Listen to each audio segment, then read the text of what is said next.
मनुष्य का बच्चा जब पैदा हुआ तो उसको जिसने जन्म दिया उसे क्या कहना है, उसे नहीं पता था। तो गौ माता को देखा, गौ माता के बछड़े का जन्म हुआ तो गौ माता के बछड़े ने अपनी जन्म देने वाली को देखा और गौ माता के बछड़े ने क्या कहा, माँ। तब मनुष्य को पता चला कि मेरी जन्म देने वाली जो है उसे क्या कहना है, माँ। परित्राणाय साधुनाम विनाशाय च दुष्कृताम धर्म संस्थापनार्थाय संभवामि युगे युगे। तो परित्राणाय, त्राण यानी कि रक्षा करना। किसकी रक्षा करना, गो की रक्षा करना। तो बना गोत्र, गो की जो रक्षा करे गो रक्षक वही गोत्र धारक होता है। इसके घर में गाय को छत मिलती है तो आपकी बेटी को भी छत मिलेगी। इसके घर में गाय को मान सम्मान मिलता है तो आपकी बेटी को भी मान सम्मान मिलेगा। यानी घर में यदि गाय पालने वाले हैं, गो सेवक हैं, तो उसी घर में बेटी देनी चाहिए। ऐसी परंपरा इस देश की बनी। गौ माता कितनी शक्तिशाली है और उस गौ माता का यदि हम अपमान कर दें तो ये देश, ये दुनिया नहीं चल सकती। उसका कारण यह है कि गौ संपूर्ण देश का आधार है। संसार के अधिकांश शहरों के नाम, देश के अधिकांश शहरों के नाम गौ माता से ही बने हैं। जो लोग जुआ खेलते थे, शराब पीते थे, जो लोग गंदे काम करते थे, उन लोगों ने अपनी सगी भाभी को भरी सभा में लाकर अपमानित किया। जो गौ सेवा से दूर रहा, शराब और जुए में लिप्त रहा। लेकिन भगवान श्री कृष्ण जो गौ सेवा करते रहे, गौ माता का दूध पीते रहे, उन्होंने स्त्री की लज्जा बचाई। तो हमारे घर में कैसा बेटा चाहिए, दुर्योधन और दुशासन चाहिए कि भगवान श्री कृष्ण जैसा पुत्र चाहिए। मेरा नाम है मोहम्मद फैज खान। स्वामी विवेकानंद ने एक बात कही, इस्लामी शरीर और वेदांती मस्तिष्क भारत के विकास की आशा है। यानी कि इस्लामी शरीर और वेदांती मस्तिष्क, स्वामी विवेकानंद की उस भविष्यवाणी पर खरा उतरता हूं। शरीर मेरा एक मुस्लिम परिवार से आया है, लेकिन मस्तिष्क में वेदांती विचार हैं। मैं स्वामी विवेकानंद की उस भविष्यवाणी का प्रतिरूप हूं, मूर्त रूप हूं, जिसमें वो कहते हैं कि इस्लामी शरीर और वेदांती मस्तिष्क। तो उसका साक्षात स्वरूप आपको मोहम्मद फैज खान में देखने को मिल जाएगा। वेदांती विचारधारा पूरे भारत ही नहीं विश्व में फैली। इसी क्रम में द्वैत वेदांत के प्रणेता मध्वाचार्य जी इस पवित्र भूमि पर उत्पन्न हुए। कृष्ण भक्ति की ये भूमि रही है और मैं इस भूमि पर आया हूं। जगत गुरु की उपाधि से विभूषित मध्वाचार्य जी की इस परम पावन भूमि को मैं शत शत नमन करता हूं। जब मैंने कहा मां, तो संसार में हर शब्द कहीं ना कहीं से आया है। भाषा विज्ञान ये कहता है। तो मां शब्द कहां से आया, लिंग्विस्टिक पढ़ेंगे तो जानेंगे कि संसार का हर शब्द कहीं ना कहीं से आया। तो मां शब्द कहां से आया, जब मैंने कहा मां और आपने भी कहा मां, तब हम देखते हैं कि ये कुत्ते की आवाज है कि बिल्ली की आवाज है कि भालू की आवाज है कि बंदर की आवाज है कि भेड़ की आवाज है। तो आप जानेंगे ये गौ माता के मुख से निकली हुई आवाज है। कुत्ता कहता है भो भो, बिल्ली कहती है म्याऊं म्याऊं, और गौ माता क्या कहती है, मां। मनुष्य ईश्वर की सर्वश्रेष्ठ कृति कहा गया। The best creature of the God, human being, human homo sapiens, मानव, इंसान, ईश्वर की सर्वश्रेष्ठ कृति। ईश्वर की सर्वश्रेष्ठ कृति क्यों कहा गया? मनुष्य संसार में एकमात्र ऐसा प्राणी जो संसार के सभी प्राणियों को खाता है, इसलिए कहा गया। बकरी, गोट लिमिटेड चीज को ही खाएगी, शेर भी, लॉयन भी लिमिटेड चीज को खाएगा, लेकिन मनुष्य ऐसा है, वो साग सब्जी फल वेजिटेबल खाता है। वो बकरी को भी खा जाता है, वो मगरमच्छ को भी खा जाता है, वो मछली फिश को भी खा जाता है, वो छिपकली को भी खा जाता है, वो वॉर्म केचुए को भी खा जाता है, वो टॉर्टोइस कछुए को भी खा जाता है, वो व्हेल मछली को भी खा जाता है, वो सांप स्नेक को भी खा जाता है। मनुष्य एक ऐसा प्राणी है जो संसार के हर प्राणी को खाता है। इज इट ट्रू और नॉट? आप नहीं खाते होंगे, हो सकता है, लेकिन आप मनुष्य प्रजाति के हैं, मनुष्य सब खाता है। So this is the reason behind we said the human is the greatest creature of God. क्या ये रीजन है, क्या ये कारण है कि मनुष्य संसार के हर प्राणी को खा जाए? क्या इसलिए उसे ईश्वर की सर्वश्रेष्ठ कृति कहा गया है? बिल्कुल नहीं, बिल्कुल नहीं। भाई ये तो शैतान का काम है, दरिंदे का काम है, हैवान का काम है। और वो भी ये नहीं करता है। मनुष्य को ईश्वर की सर्वश्रेष्ठ कृति इसलिए कहा गया क्योंकि वो सबकी रक्षा कर सके, सबके जीवन जीने के लिए अनुकूल परिस्थितियां पैदा कर सके। पेड़ को काटे नहीं बल्कि पेड़ को लगाए। मनुष्य लगा सकता है, कोई और पेड़ नहीं लगा सकता। गौ की रक्षा करे, मनुष्य गौ की रक्षा कर सकता है, सेवा कर सकता है। सभी प्राणियों के लिए भोजन की व्यवस्था इस संसार में कोई कर सकता है तो कौन कर सकता है? मनुष्य कर सकता है। भगवान ने ऐसी शक्ति देकर उसे भेजा। तो मनुष्य यदि सबका पालन पोषण करे तब तो वो ईश्वर की सर्वश्रेष्ठ कृति है। यद्यपि सबको मार मार कर खा जाए तो वो तो ईश्वर की निकृष्ट कृति हो गई। मनुष्य ये सर्वश्रेष्ठ कृति है, इस बात को सिद्ध करे। मनुष्य सर्वश्रेष्ठ कृति होने के बाद भी जब उसने जन्म लिया तो उसको पता नहीं था कि मेरी जन्म देने वाली को क्या कहा जाए। जिसने जन्म दिया मैं उसे क्या कहूं? तो पहले हर घर में गाय होती थी, अभी सब घर में गौ माता नहीं होती है। पहले हर घर में गौ माता होती थी। तो मनुष्य का बच्चा जब पैदा हुआ तो उसको जिसने जन्म दिया उसे क्या कहना है उसे नहीं पता था।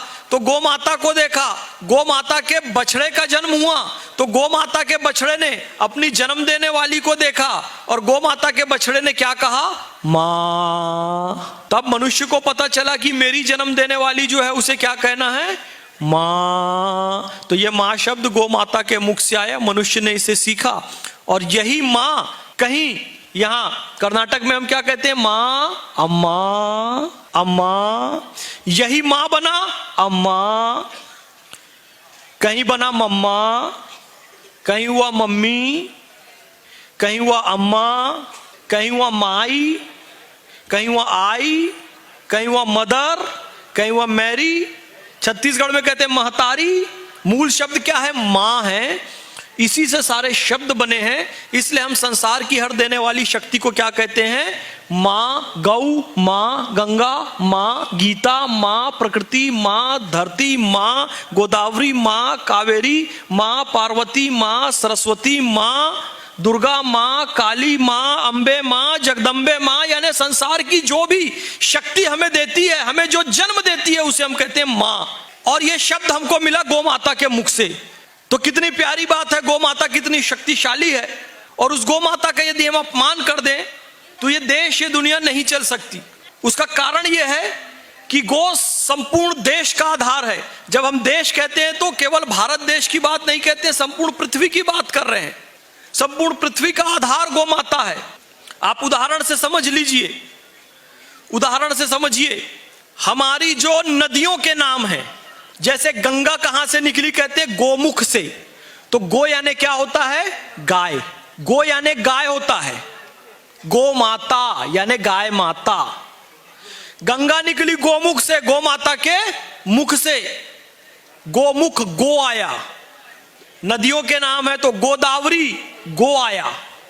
गोमती यानी गो माता की मति, गो माता का इंटेलेक्ट, गो माता की बुद्धि, गोमती। नदियों के नाम गो से हैं।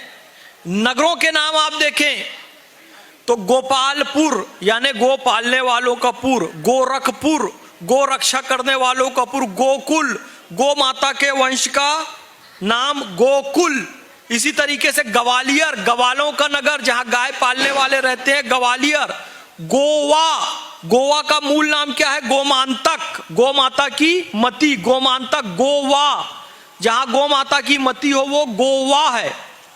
इसी तरीके से नॉर्थ ईस्ट में एक शहर है गुवाहाटी, जहां गो माता की हाटी है, जहां गो माता का हट है, जहां गो माता का घर है, जहां गो माता का स्थान, वो गुवाहाटी। इसी तरीके से हम सब जिन गांवों में रहते हैं, गांव शब्द एक है। तो गांव शब्द कहां से आया कि भाई आप किस गांव में रहते हो? जहां गाय होती थी उसी को गांव कहते हैं। तो संसार के सारे नगरों के नाम, ऑक्सफोर्ड यूनिवर्सिटी, ऑक्स क्या है? ऑक्स यानी नंदी है, बुल है। इसी तरीके से कोपनहेगन डेनमार्क की राजधानी, उसकी पहले स्पेलिंग COW से प्रारंभ होती थी। संसार के अधिकांश शहरों के नाम, देश के अधिकांश शहरों के नाम गो माता से ही बने हैं। आप रिश्तों के नाम देखिए तो संस्कृत में बेटी को दुहित्री कहा जाता है। क्या कहा जाता है? दुहित्री। यानी कि घर में जो गौ माता का दूध दूहने का काम करती है तो वो दुहित्री यानी कि बेटी करती है। और बेटा गाय को चराने जाता है तो बेटे को कहते हैं गोपाल। बेटे को क्या कहते हैं? गोपाल। बेटी हुई दुहित्री और बेटा हुआ गोपाल। तो हमारे सारे नाम संबंधों के नाम। समय का मानक, शुभ समय इस समय को माना जाता है क्योंकि ये कौन सी बेला कही जाती है? ये संध्या का समय, गोधूली बेला। यानी कि जब घर गाय वापस लौटती है दिन भर चरकर, जब शाम को गाय वापस घर लौटती है तो उस बेला को क्या कहते हैं? गोधूली बेला। तो गोधूली बेला बड़ी शुभ मानी जाती है। धूल उड़ती है, धूल उड़ती है वो हमारी नाक में जाती है, वो निगेटिव है। लेकिन जब गौ माता वापस शाम को घर वापस आती है और उसके चरणों से जो धूल उड़ती है तो वो धूल पवित्र होती है। उसको उस गोधूली बेला में कहा जाता है कि विवाह का समय अच्छा, गोधूली बेला का कोई शुभ कार्य करने का समय अच्छा, गोधूली बेला का, क्योंकि गौ माता उस समय घर वापस लौटती है, उसके चरणों से उठने वाली धूल पवित्र और शुद्ध होती है, गोधूली बेला। इसी तरीके से संसार का एक भी नाम गौ माता के बिना नहीं हो सकता। आप कहेंगे कि मेरे नाम के साथ गाय नहीं जुड़ी है, ऐसा नहीं हो सकता। हर एक नाम, यहां बैठा हुआ हर एक नाम, आप सबका नाम किससे है? गौ माता के नाम से ही है। आप कहेंगे कैसे? कैसे भाई, जिसका नाम गोपाल है तब तो ठीक है, जिसका नाम गोदावरी है तो भी ठीक है, जिसका गोमती है तो भी ठीक है, जिसका गौरी है तो भी ठीक है। गौ माता ही हमारी संस्कृति का आधार है क्योंकि हर नाम के साथ एक गोत्र जुड़ा होता है। गोत्र के बिना किसी का नाम पूरा नहीं होता है और गोत्र बना है गौ माता से। त्र का अर्थ होता है रक्षण करना, संरक्षण करना, सेवा करना। इसीलिए कहा जाता है परित्राणाय, यानी कि त्राण करना, रक्षा करना। परित्राणाय साधुनाम विनाशाय च दुष्कृताम धर्म संस्थापनार्थाय संभवामि युगे युगे। तो परित्राणाय, त्राण यानी कि रक्षा करना। किसकी रक्षा करना? गो की रक्षा करना। तो बना गोत्र, गो की जो रक्षा करे, गो रक्षक, वही गोत्र धारक होता है। तो इसलिए विवाह के समय पूछते हैं कि आपने आईआईटी किया है, एमबीए किया है, आईआईएम से आए हैं कि आईआईटी से आए हैं, आपने क्या पढ़ाई लिखाई की है? विवाह के समय पंडित जी ने आज तक किसी के ये क्वालिफिकेशन नहीं पूछी। विवाह के समय पंडित जी लड़के से जब कोई क्वालिफिकेशन पूछते हैं तो एकमात्र क्वालिफिकेशन पूछते हैं कि किम गोत्रम, आपका गोत्र क्या है, यानी कि आप गोरक्षक हैं कि नहीं हैं, गो का त्राण करने वाले हैं कि नहीं हैं। तो भैया जी ने, अन्ना ने भले गो पालन नहीं किया, गो सेवा नहीं की, लेकिन वो अपने ऋषि का नाम बताते हैं कि भरद्वाज ऋषि, वशिष्ठ ऋषि, गौतम ऋषि, गर्ग ऋषि, कि मैं उस ऋषि की परंपरा से हूं, मेरा उनके नाम से गोत्र है। तो वो बड़े गौरक्षक थे, तो वो गौरक्षक थे, तो उनकी गौरक्षा का, उनकी गौ सेवा का जो पुण्य है मुझे भी मिलना चाहिए। जब पंडित जी देखते हैं कि ये भरद्वाज ऋषि के कुल के हैं, गौतम ऋषि के कुल के हैं, वशिष्ठ ऋषि के कुल के हैं, तो फिर कहते हैं कि अब इनको अपनी कन्या सौंप दो क्योंकि ये गोरक्षक परिवार का है, इसके घर में गाय को सही समय पे भोजन मिलता है तो आपकी बेटी को भी सही समय पे भोजन मिलेगा। इसके घर में गाय को लाठी डंडे से नहीं मारा जाता है तो आपकी बेटी को भी लाठी डंडे से नहीं मारा जाएगा। इसके घर में गाय को छत मिलती है तो आपकी बेटी को भी छत मिलेगी। इसके घर में गाय को मान सम्मान मिलता है तो आपकी बेटी को भी मान सम्मान मिलेगा। यानी घर में यदि गाय पालने वाले हैं, गो सेवक हैं, तो उसी घर में बेटी देनी चाहिए। ऐसी परंपरा इस देश की बनी। तो बोलो देश गाय के बिना हो सकता है क्या?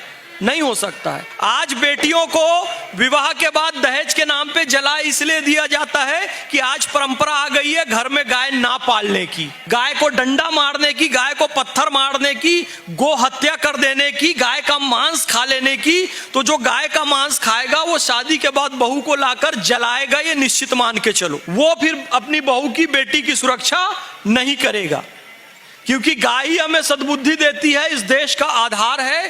क्योंकि भगवान श्री कृष्ण ने गाय का दूध पिया तो उन्होंने स्त्री की इज्जत बचाई, उसकी लज्जा की रक्षा की, द्रौपदी की। लेकिन जो लोग जुआ खेलते थे, शराब पीते थे, जो लोग गंदे काम करते थे, उन लोगों ने अपनी सगी भाभी को भरी सभा में लाकर अपमानित किया। भाई उनकी भाभी थी ना वो, तो उनके भाइयों की पत्नी थी ना वो, लेकिन उसे अपने घर की स्त्री को अपमानित किया।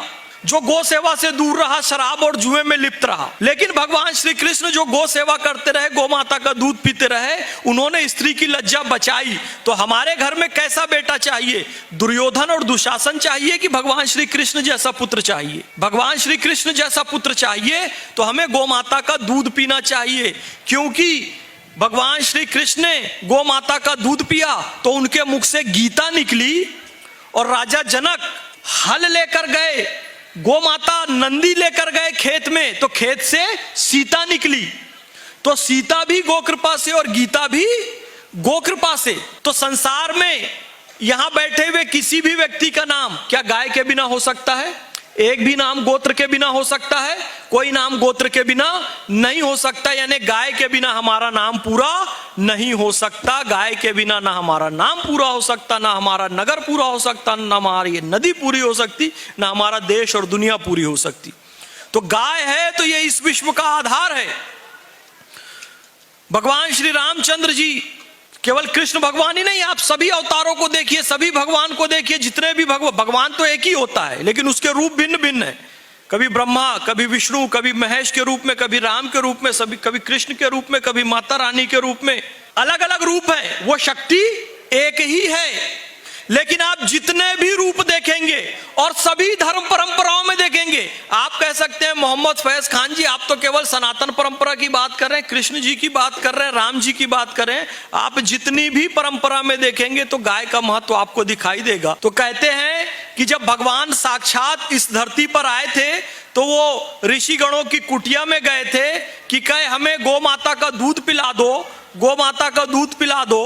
उस समय ऋषिगण नहीं थे, और तो भगवान ने क्या किया, भगवान वेंकटेश ने, भगवान विष्णु ने, जब भगवान यहाँ पर कृष्णा ने जब भगवान यहाँ पर रूप धारण करके आए तो उन्होंने क्या किया, आपके आश्रम में मुझे गौ माता का दूध नहीं मिला, कोई बात नहीं, कोई बात नहीं, मैं जा रहा हूँ तिरुपति की पहाड़ियों में जा रहा हूँ। इधर ऋषिगण आए गौशाला में, जब उनको पता चला कि भगवान आए थे और भगवान तो अब पहाड़ी पर चढ़ रहे हैं, तो ऋषिगण पीछे पीछे गौ माता को लेकर दौड़े। स्वामी गोवू इंदा, स्वामी की गौ माता आ गई है, गौ माता का दूध पी लो। स्वामी गोवू इंदा, गोवू इंदा, गोवू इंदा, गोवू इंदा। तो भगवान का नाम 108 बार गोविंदा गोविंदा गोविंदा ले लिया कि भगवान ये गौ माता आ गई है, गोवू इंदा, इसका दूध पी लो। तो इसलिए वो गोवू इंदा गोविंदा हो गया।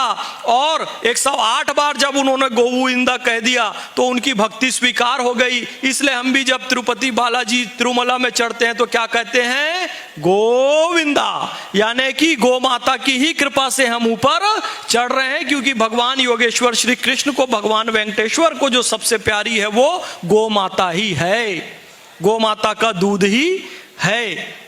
गोविंदा ये नाम किससे मिला, गो माता से मिला। तो भगवान श्री कृष्ण की गोलीला कहूं तो हरि अनंत हरि कथा अनंता, कहीं सुनई बहुविधि सब संता। 1 घंटे का समय यहां पर मिला, केवल गोबर पे कथा करें तो 9 दिन की कथा हो सकती है, 1 घंटे में कुछ नहीं होगा महाराज। जब राम जी का जन्म हुआ तो राम जी ने अवतार कैसे लिया, दुनिया कहती रही कि इस माता के गर्भ में कोई जीवात्मा नहीं आ सकती। माता कौशल्या, ऐसी बहुत सारी माताएं आज भी है, और ये कोई हवाई बात नहीं है, ये सत्य बात है कि दुनिया कहती है कि ये बांझ है, बंजे है, इसके गर्भ में कोई संतान नहीं आ सकती। ऐसा त्रेता युग में भी हुआ था। तो जब दुनिया ये कह रही थी, सारे वैद नीम हकीम सबको दिखा दिया, सारे डॉक्टर्स को दिखा दिया कि कहा इस गर्भ में कोई जीवात्मा नहीं आ सकती, तब गुरु वशिष्ठ को बुलाया गया। 3 लोक 9 खंड में गुरु ते बड़ा न कोई, करता करे न कर सके, गुरु करे सो होय। तो उन्होंने पुत्र कामेष्टि यज्ञ किया। पुत्र कामेष्टि यज्ञ करने के पश्चात गौ माता के दूध से बनी हुई खीर मिली प्रसाद के रूप में, और जब कौशल्या माता ने और सभी माताओं ने उसे ग्रहण किया तो कहने वालों का कथन सही सिद्ध हुआ कि इस गर्भ में कोई जीवात्मा नहीं आ सकती, क्योंकि गौ माता के दूध से बनी हुई खीर, क्षीर पकौदन, क्षीर सागर, जब पेट में गया, कौशल्या माता के गर्भ में गया, तो जीवात्मा उस गर्भ में नहीं आई, बल्कि परमात्मा आए, सीधा भगवान श्री रामचंद्र जी आए, गौ माता की कृपा से आए। शिव जी नंदी के बिना नहीं हो सकते। और जो हम कहते हैं कि शिव पार्वती विवाह, वो गौ नंदी विवाह है, क्योंकि गौरी माता कौन है? गौ माता है, और शिव जी नंदी हैं। नंदी की पूजा साक्षात शिव जी के रूप में, केवल वो शिव जी का वाहन ही नहीं है, बल्कि वो साक्षात शिव जी हैं। तो हर परंपरा में, हर अवतार में भगवान गौ माता के साथ जुड़े हुए हैं। कहे आप ये सारी सनातनी परंपरा की बात कर रहे हैं मोहम्मद फैज खान, लेकिन मैं कहता हूं कि जब मेरे ईसाई भाई कहते हैं यीशु आया, यीशु आया, यीशु आया, हालेलुया, हालेलुया, हालेलुया, ईसाई धर्म का प्रचार प्रसार करते हैं, ठीक है, यीशु आया, यीशु आया, यीशु आया, हालेलुया, हालेलुया, हालेलुया, लेकिन भारत में तो सब आए, स्वागत है, यीशु भी आ गए, शक आए, हूण आए, कुषाण आए, मंगोल आए, हिंद यूनानी आए, चीनी आए, अफगानी आए, तुरानी आए, अरबी आए, मुगल आए, पठान आए, मंगोल आए, फ्रेंच आए, डच आए, पुर्तगाली आए, अंग्रेज आए। बोलो आए कि नहीं आए? सब इस देश में आए, तो यीशु भी आए, मोस्ट वेलकम। लेकिन हम अपने ईसाई परंपरा के भाइयों को भी ये बताना चाहते हैं, बहनों को भी ये बताना चाहते हैं कि यीशु आए। सिर्फ एक बात जान लो कि यीशु कहाँ आए। यीशु का जन्मदिन, हैप्पी बर्थडे 25 दिसंबर आप मनाते हैं चर्च में, आप मनाते हैं सी बीच पर, आप अपने घरों को सजाते हैं, चर्च को सजाते हैं, ठीक है, लेकिन यीशु आए कहां? यीशु का जन्म हुआ गौशाला में। तो यीशु का जन्म हुआ गौशाला में, तो आर्टिफिशियल गौशाला चर्च में बनाई जाती है, नकली गौशाला बनाई जाती है 25 दिसंबर को। उसमें गौ माता का पैरा सजाया जाता है, उसमें बाल यीशु को उसमें सुलाया जाता है, आजू बाजू लकड़ी की गाय बनाई जाती है, प्लास्टिक का नंदी बनाया जाता है, और अन्य जीव जंतु गौशाला के वो सब लकड़ी के, प्लास्टिक के बनाते हैं। तो मेरा कहना यह है कि जब यीशु गौशाला में जन्मे और आप नकली गौशाला प्लास्टिक की, लकड़ी की आप एक दिन के लिए, एक रात के लिए बनाते हैं, तो मेरे ईसाई भाइयों से निवेदन है कि 25 दिसंबर यीशु मसीह का जन्मदिन यदि कहीं मनाना है तो गौशाला में आकर ही मनाइए, असली गौशाला में आकर मनाइए। गौ माता को गौ माता के दूध का सेवन कीजिए, गौ माता को गुड़ और चारा खिलाइए। तो बोलो ईसाई परंपरा में भी गौ का महत्व है कि नहीं है? है। यदि नहीं होता तो यीशु मसीह कहीं और जन्म लेते, लेकिन उन्होंने गौशाला में जन्म लिया। तो इस बात को हमारे ईसाई भाइयों को भी समझ जानी चाहिए। कल मैं एक पत्रकार महोदय से बात कर रहा था कि यहाँ पर आप आ रहे हैं, थोड़ा सा अपना मत दीजिए, तो मैंने अपना काफी सारा मत दिया। उन्होंने कहा लेकिन कई जगह तो कल्चर में है उनके कि गोमांस खाया जाता है, this is part of culture, ये संस्कृति का अंग है। कई सारे राज्यों में भारत के, मैंने कहा संस्कृति का अंग नहीं है। गाय और गाय का मांस खाते हैं तो ये संस्कृति नहीं, विकृति है। क्यों? आप कहेंगे साउथ इंडिया में, केरल में कई स्थान मिल जाएंगे आपको, गोवा में मिल जाएंगे, नॉर्थ ईस्ट में मिल जाएंगे, कश्मीर में मिल जाएंगे। मुझे इतिहास उठाकर बता दो कि केरल में कोई ऐसा संत हुआ हो, गोवा में कोई ऐसा संत हुआ हो, कोई व्यक्ति हुआ हो, कोई महापुरुष हुआ हो नॉर्थ ईस्ट में या कश्मीर में कि जिसने गोमांस का सेवन किया हो, एक भी नहीं मिलेगा। बल्कि ईसा मसीह का जन्म खुद गौशाला में हुआ। कश्मीर के शासक हुए ज़ैनुल आबदीन, उन्होंने गो हत्या पर प्रतिबंध लगाया। नॉर्थ ईस्ट की प्रसिद्ध स्वतंत्रता संग्राम सेनानी रानी गिडाल्यू का इतिहास उठाकर देख लीजिए, उन्होंने कभी गोमांस का सेवन नहीं किया। तो यदि आप कहते हैं, और गोवा का नाम ही गौ माता से पड़ा है, गोमांतक उसका नाम है, तो जिस नगर का नाम ही गौ माता से हो, क्या वहां गोमांस खाने की परंपरा हो सकती है? नहीं हो सकती है। ये जब विदेशी लोग यहाँ पर आए, पुर्तगाली आए, फ्रेंच आए, डच आए, अंग्रेज आए, तो इन लोगों ने क्या किया, यहाँ पर गोमांस खाने की परंपरा प्रारंभ की। हमारे देश में कहीं पर भी गोमांस खाने की परंपरा नहीं है। बोलिए मां।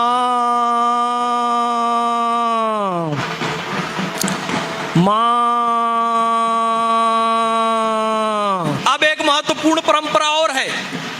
विश्व में सबसे ज्यादा जनसंख्या ईसाइयों की है, दूसरे नंबर पर मुसलमानों की है, तीसरे नंबर पर हिंदुओं की, सनातनियों की है, फिर बौद्धों की है। ऐसे करके विश्व जनसंख्या का अनुपात है। तो मैंने ईसा मसीह के बारे में आपको बताया, ईसाई परंपरा के बारे में आपको बताया। अब इस्लाम में क्या कहा गया है?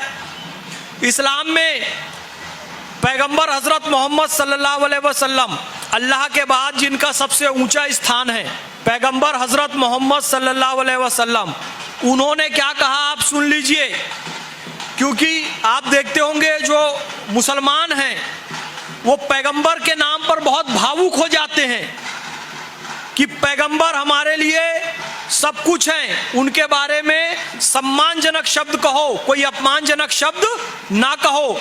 बोलो ऐसा होता है ना, मुसलमान बड़े भावुक होते हैं पैगंबर मोहम्मद सल्लल्लाहु अलैहि वसल्लम के लिए। अल्लाह के बाद सबसे ऊंचा स्थान उन्हीं का है। पैगंबर हजरत मोहम्मद सल्लल्लाहु अलैहि वसल्लम की हदीस है, हदीस तिबरानी, अबू नईम, मुस्तदरक अल हाकिम, हयातुल हैवान, ऐसी हदीसें, ऑथेंटिक हदीस आप उठाकर देख लीजिए।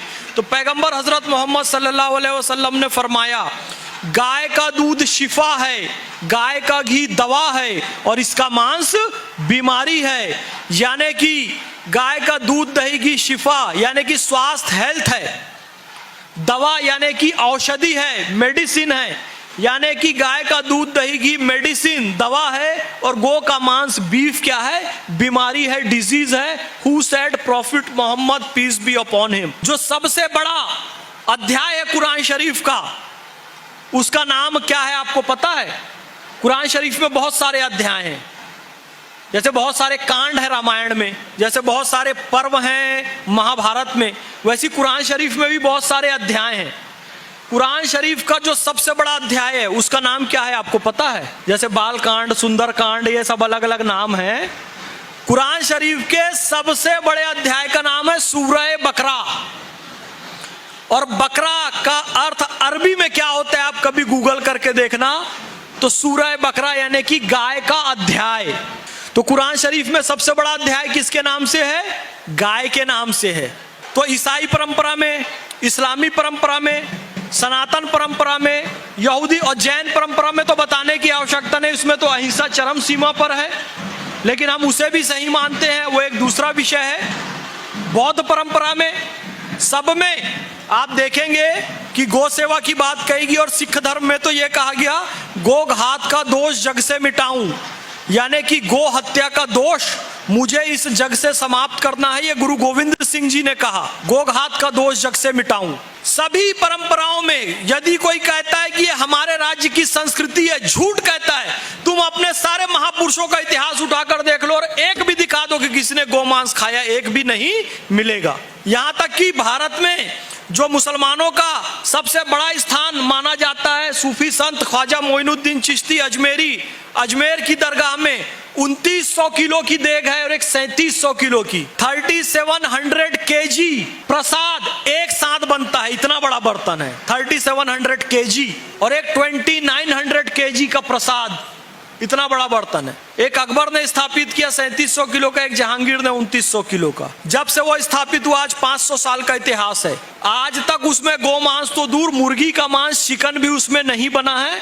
बनता है तो मीठा चावल, स्वीट राइस बनता है, वो भी भगवे रंग का, केसरिया रंग का बनता है, इस कलर का। इसको वहां चिश्तिया रंग बोलते हैं। यदि इस्लाम में गोमांस खाना कोई अनिवार्य अंग होता तो अजमेर में सबसे पहले बनता, पर अजमेर में तो आज तक चिकन भी नहीं बना, आज तक नहीं बना है, आज तक नहीं बना है। तो सभी परंपराओं में गौ सेवा का बड़ा महत्व है। इसी के साथ हम सबको, अभी मैं एक स्कूल में व्याख्यान देने गया था तो बच्चों को थोड़ा सा साइंटिफिक अंदाज में बताया, थोड़ा सा आप उसको संक्षिप्त में समझ लीजिए। हमें विटामिन ही नहीं कहा जाता है, प्रोटीन ही नहीं कहा जाता है, आयोडीन ही नहीं कहा जाता है, लेकिन डॉक्टर कहता है तुम्हारे शरीर में विटामिन की कमी है, प्रोटीन की कमी है, इसकी कमी है, कार्बोहाइड्रेट की कमी है, तो वो उसकी गोली देता है। हम है प्राणी, हमारा निर्माण विटामिन, प्रोटीन, आयोडीन से नहीं हुआ, हमारा निर्माण प्राण से हुआ है। विटामिन, प्रोटीन, आयोडीन को कितना मजबूत कर लो, प्राण कमजोर होगा तो शरीर कमजोर हो जाएगा। यदि आपको एक बाल्टी पानी दें, उस पौधे में डाल दो, उस पेड़ में डाल दो, तो एक एक पत्ते को साफ करोगे, लीफ को साफ करोगे तो कोई मतलब नहीं। कहां डालोगे? जड़ में। जड़ है प्राण। तो हमारा प्राण मजबूत होना चाहिए। प्राण कितने तत्वों से बना है? 5। पहला तत्व क्या है? जल, पानी। हमारे शरीर के जल की शुद्धि होती है गोमाता के मूत्र से। हमारा शरीर 71% जल, ब्रेन में 90% जल। यदि हमारा शरीर का जल खराब होता है तो सबसे पहले दिमाग खराब होता है, क्योंकि दिमाग में 90% क्या है? जल है। इसलिए आप देख रहे हैं सबको मेमोरी लॉस की प्रॉब्लम हो गई। अभी नाम पूछते हो भूल जाते हो, फोन नंबर पूछते हो भूल जाते हो। आप कहते हैं मैं 5 मिनट में आ रहा हूं, लेकिन आप भूल जाते हो कि 5 मिनट में आपको वहां जाना है। फिर 1 घंटे बाद फोन आता है, आप आए नहीं। आप क्या कहते हो? भूल गए। बोलो ऐसे होता है कि नहीं होता है? नाम किसी का भी याद नहीं रहता है, क्योंकि हमारा क्या खराब हो गया है? दिमाग। क्योंकि दिमाग में 90% जल है, वाटर है। और हमारा पानी खराब, क्योंकि पानी की शुद्धि गोमूत्र से होती है। अब कोई गोमूत्र घर में नहीं पीता है, गाय ही नहीं है। दूसरी, भूमि, पृथ्वी, दूसरा तत्व। पृथ्वी की शुद्धि गोबर से होती है। अब भूमि में, पृथ्वी में दुनिया भर के केमिकल जा रहे हैं, यूरिया, पेस्टिसाइड जा रहा है, तो वो खाना खा रहे हैं तो कैंसर हो रहा है। गोमाता का गोबर जाता तो उसकी शुद्धि होती, जमीन भी शुद्ध रहती, हमारा शरीर भी शुद्ध रहता। तो भूमि यानी कि अर्थ यानी कि पृथ्वी की शुद्धि होती है गोबर से, जल की शुद्धि गोमूत्र से, धरती की शुद्धि गोबर से। हमारे शरीर में जो वायु तत्व होता है, वायु तत्व की शुद्धि होती है दही से। दही को कहते हैं कन्नड़ में मसरू। हमारे पेट में वायु विकार है तो दोपहर के भोजन में दही खाना चाहिए, मसरू खाना चाहिए। दही शाम को या रात को नहीं खाना चाहिए। इसी तरीके से यदि हमारे शरीर में अग्नि, अग्नि जो चौथा तत्व है, अग्नि की शुद्धि होती है घी से। तूपा, आप पूरा भोजन करिए, वो घी के साथ खाइए तो अग्नि प्रज्वलित होगी, भोजन अच्छे से डाइजेस्ट होगा। जितने अच्छे से भोजन डाइजेस्ट होगा, क्योंकि सारी बीमारी की जड़ पेट होता है। आप गलत खाना खाते हैं तो बीमारियां होती है। आप तूपा खाइए, घी खाइए, और उसके ऊपर पानी कभी मत पीना, आपका अग्नि तत्व बिल्कुल अच्छा रहेगा। इसी तरीके से हमारे शरीर में 5वां तत्व होता है आकाश। आकाश का मतलब क्या होता है? आकाश का मतलब स्काई नहीं होता है, आकाश का मतलब होता है स्पेस। हमारे शरीर में स्पेस है, स्थान है, हमारे शरीर के बाहर स्थान है। तो जब आप ऐसे करते हैं, एक बार ऐसा कीजिए, आवाज आएगी आपको। कुछ आई आवाज? क्या ये उंगली टूट गई आपकी? नहीं, उंगली नहीं टूटी है आपकी। उंगली टूटती तो यहां बैठे नहीं रहते। ये जो जोड़ों में स्पेस है, स्पेस में वायु भरती है। जितनी वायु भरती है, आप जब दबाते हैं तो उतनी जोर से आवाज आती है, क्योंकि वायु बाहर निकलती है। जैसे बैलून में आप वायु भरो और उसको फोड़ो तो तेज आवाज आती है। जितनी ज्यादा वायु उस गुब्बारे में रहेगी, वो फूटेगा तो उतनी तेज आवाज आएगी। तो सबसे ज्यादा वायु भरती है ये जोड़ में, जॉइंट्स में, क्योंकि यह ज्यादा स्पेस होता है। आप देखेंगे कि जो हमारी नी होती है, घुटना होता है, जितना स्पेस होता है उतनी क्या घुसती है? वायु। और जितनी स्पेस में वायु घुसती है उतना घुटने में, नी में दर्द होता है। बोलो किसको किसको नी पेन है? घुटने में दर्द। बुजुर्ग बैठे हैं, सभी लोगों को है, पर कोई हाथ उठ, 1-2 लोग हाथ उठा देते हैं, है ना माता जी? तो नी पेन का आपको उपचार बता देता हूं। जितना ज्यादा स्थान है घुटने में, उतनी ज्यादा हवा भरती है। हवा क्यों भरती है? कितनी भी आप दवाई खा लो, लेकिन आप खड़े होके पानी पीते हो तो घुटने का दर्द समाप्त नहीं होगा। एसी में जितना सोओगे घुटने में दर्द बढ़ता जाएगा, क्योंकि स्पेस में वायु घुसती जाएगी। वायु से होता है, स्पेस में वायु भराई, दर्द होगा। आप फ्रिज का चिल्ड वाटर पिएंगे, आपके घुटने का दर्द बढ़ेगा। एक तो आप फ्रिज, एसी का प्रयोग बंद कर दीजिए। जितना ज्यादा हो सके पैर को दबाइए। आप यानी बच्चों को कहिए, नाती पोते यदि अपने दादा दादी, नाना नानी का पैर दबाएंगे तो उनके घुटने का दर्द समाप्त होगा और उस बच्चे का बहुत विकास होगा। यानी वो जो भी सोचा है कि आईएएस बनना है, कि आईपीएस बनना है, बड़ा बिजनेसमैन बनना है, बहुत देश की सेवा करना है, सेना में जाना है, यदि दादा दादी, नाना नानी, माता पिता के पैर कोई बच्चा दबाता है तो उसकी जो भी तमन्ना है, जो भी आकांक्षा है, जो 5 साल में पूरी होने वाली है वो 2.5 साल में हो जाएगी, जो 2 साल में पूरी होने वाली है वो 1 साल में हो जाएगी। यदि आप अपने माता पिता, बड़े बुजुर्गों को पैर दबाते हैं तो आपकी जो भी विश है उसका टाइम पीरियड क्या होता है? आधा हो जाता है। तो जैसे आपको सफलता चाहिए कि भाई 2 साल में मैं आईएएस अफसर बन जाऊंगा, लेकिन आप रोज अपने किसी बुजुर्ग का पैर दबाएंगे तो आप 1 साल के अंदर आईएएस अफसर बन जाएंगे। क्योंकि जैसे ही आप उनका पैर दबाते हैं उनको इतना रिलैक्स मिलता है, क्योंकि वायु उनके शरीर से बाहर निकलती है, और जैसे ही उनको रिलैक्स मिलता है तो उनके दिल से बिल्कुल दुआ निकलती है, आशीर्वाद निकलती है। और जैसे अब आप बिल्कुल नजदीक बैठे होते हैं और जैसे ही उनका आशीर्वाद निकल, वो बोलेंगे नहीं मुख से, लेकिन उनको इतना रिलैक्स मिलेगा कि वो आशीर्वाद की पूरी तरंगे आपके तन बदन में जाएंगी और आपकी जो भी विश होगी वो तुरंत जल्दी से पूरी हो जाएगी। ये बिल्कुल साइंटिफिक है। लेकिन कोई अपने बड़े बुजुर्गों का पैर दबाता नहीं है। पैर दबाने से घुटने का दर्द जल्दी ठीक होता है। इसके साथ मैंने बताया एसी और चिल्ड वाटर नहीं पीना है, और देसी गौ माता का दूध 75% आप गिलास में लीजिए, उसमें 2 चम्मच घी डालिए गर्मा गर्म और उसको अच्छे से फेंटिए, और जब अच्छा झाग बन जाए तो उसको खड़े होकर पी जाइए। आप 1 महीना ऐसा दूध पिएंगे तो आपके घुटने का दर्द समाप्त हो जाएगा। क्योंकि स्पेस की शुद्धि जो होती है वो दूध से होती है। दूध से, किससे होती है? दूध से होती है, गौ माता के दूध से। इसलिए हम जिस स्पेस में रहते हैं उस आकाश गंगा का नाम मिल्की वे है। मिल्की वे और कुछ नहीं है, ये हमारा शरीर है। इस स्पेस के अंदर जितना गौ माता का मिल्क जाएगा, दूध जाएगा। फिर कह रहा हूं, पैकेट वाला नहीं, जर्सी वाला नहीं, भैंस वाला नहीं, देसी गौ माता, इंडिजिनस काऊ जो भगवान श्री कृष्ण के साथ होती है, जिसकी पीठ में कुबड़ होता है बड़ा सा, जिसकी आंखें सुंदर होती है, जिसके पीछे का हिस्सा गोलाकार होता है, जिसकी पीठ फ्लैट होती है, मैं उसकी बात नहीं कर रहा हूं। वो जर्सी विदेशी गाय है। जो भारतीय नस्ल की गाय जो भगवान श्री कृष्ण के साथ आपने देखी होगी, गिर गाय, अमृत महाल, खिल्लारी गाय, ये सारी गाय, लाल सिंधी, ये सब भारतीय नस्ल की गाय हैं। वेचुरू गाय, इसका दूध आपको पीना है। तो हमारे शरीर के पंच तत्व की शुद्धि किससे होती है? गौ माता के पंचगव्य से होती है। प्राण तत्व संतुष्ट रहता है, प्राण तत्व मजबूत होता है। इसलिए जो हमारे 16 संस्कार बनाए गए, 16 संस्कार गर्भ धारण, पुंसवन, सीमांतो नयन, जात कर्म, नामकरण, निष्क्रमण, अन्नप्राशन, चूड़ा कर्म, कर्ण भेदन, विद्यारंभ, उपनयन, वेदारंभ, केशांत, समावर्तन, विवाह और अंत्येष्टि।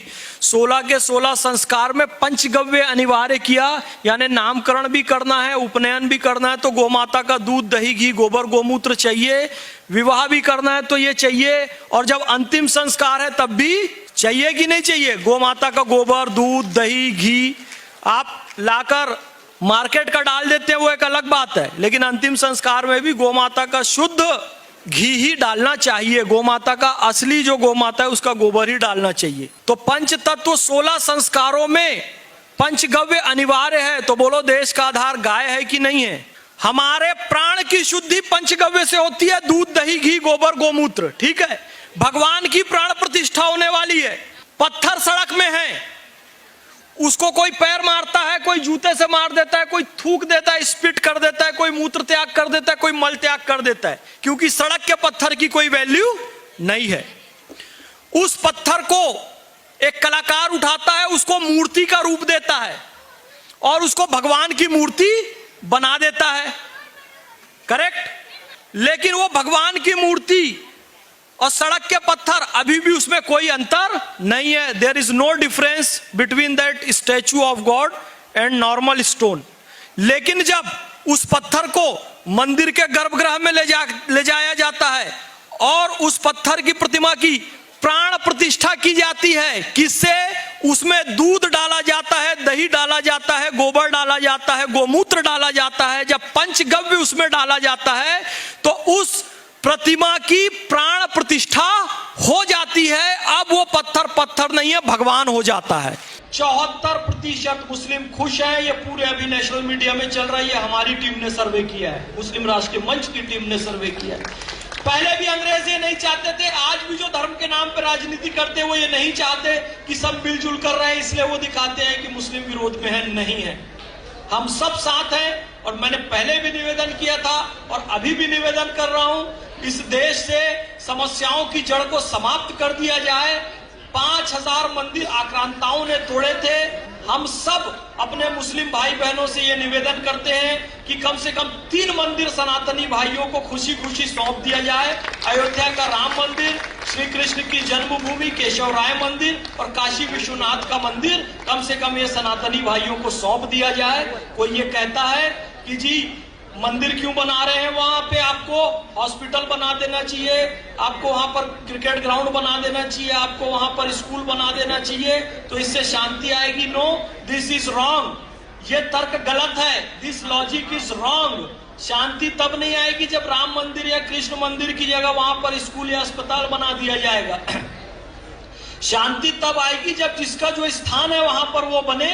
यानी कि काबा में जहां हज करने जाते हैं वहां मस्जिद होनी चाहिए, वहां पर कोई क्रिकेट ग्राउंड बनाए तो हम उसका विरोध करेंगे। काबा में मस्जिद हो तो शांति आएगी। अमृतसर में हरमिंदर साहिब गुरुद्वारा हो तब शांति आएगी। चेन्नई स्वामी क्रिकेट स्टेडियम हो तब शांति आएगी।